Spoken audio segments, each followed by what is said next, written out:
you will say, riders ready! What's up, YouTube? Welcome back to another video. We are at Lombard Street, day 5, day 6, something like that, at Chicago Grid. And super cool course. I'm going to show you some of my favorite lines, like this one right here, just ripping this outside corner, freewheeling, passing a bunch of dudes. So yeah, Lombard's course has that 180-degree corners 1 and 2, which is super interesting and cool, this kind of narrow backside.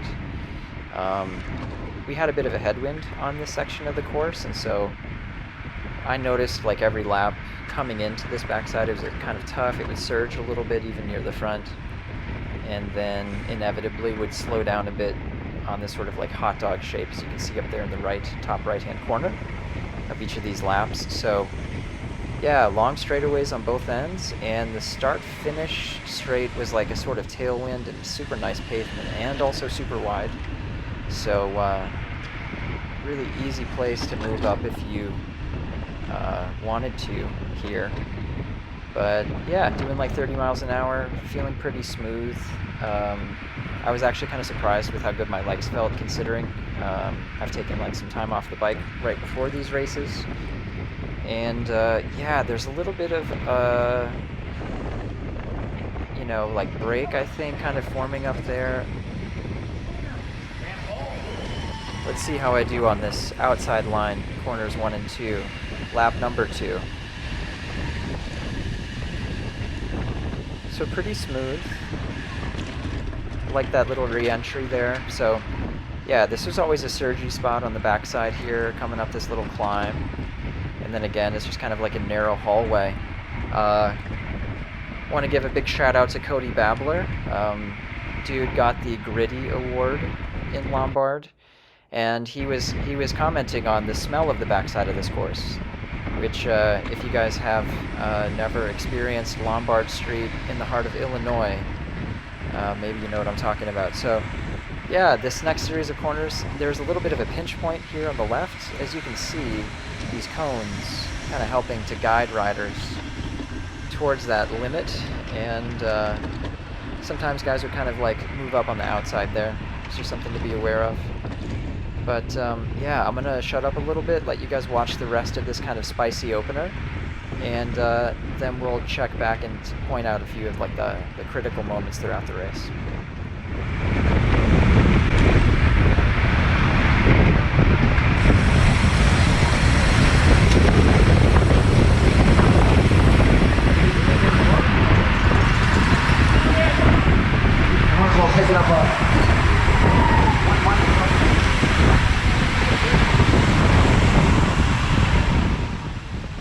So I guess, yeah, before we get too into it, one of the things that I can mention is just like the teams that are here, you know, taking a look around. Obviously we've got like Legion of Los Angeles, we got Alec Cowan here, I'm sitting behind.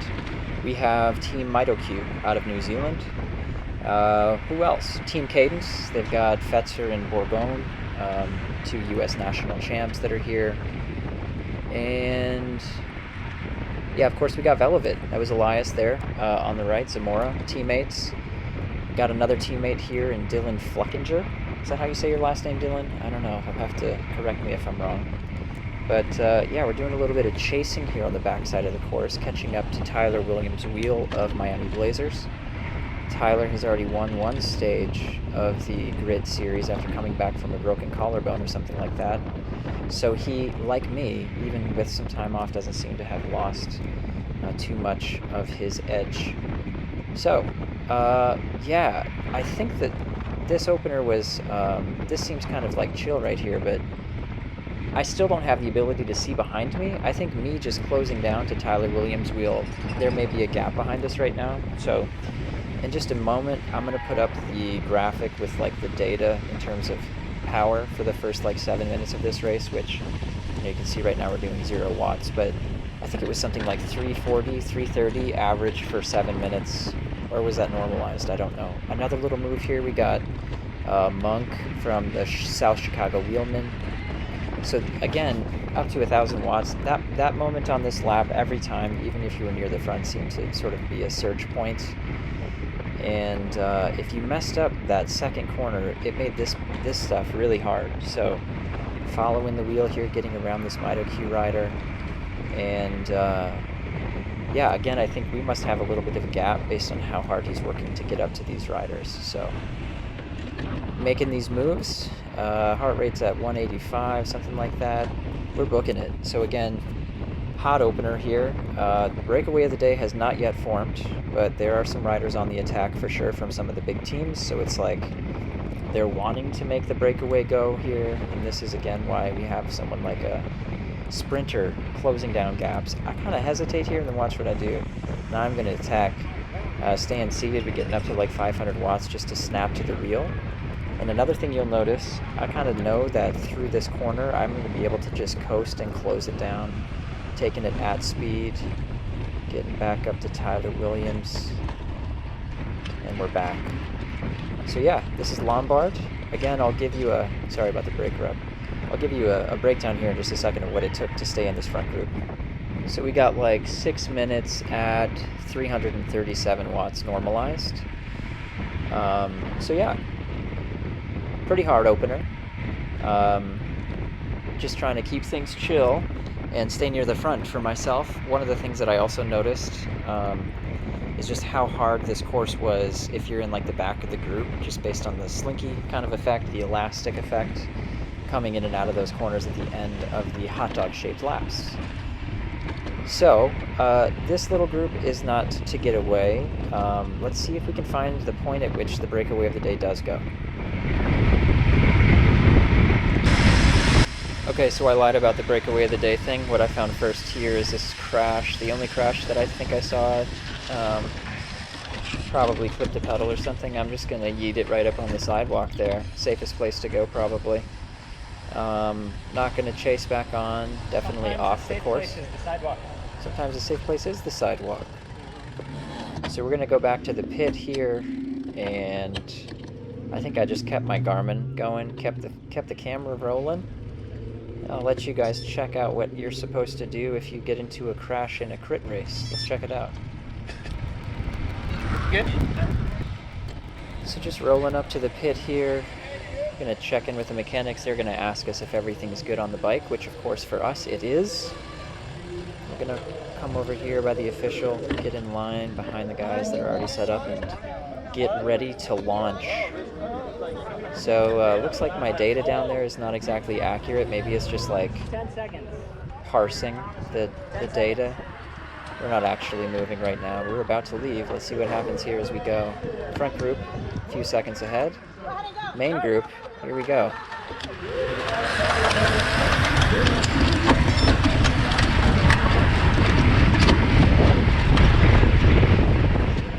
I think I also ate a gel during that little time period in the pit. Got to take advantage.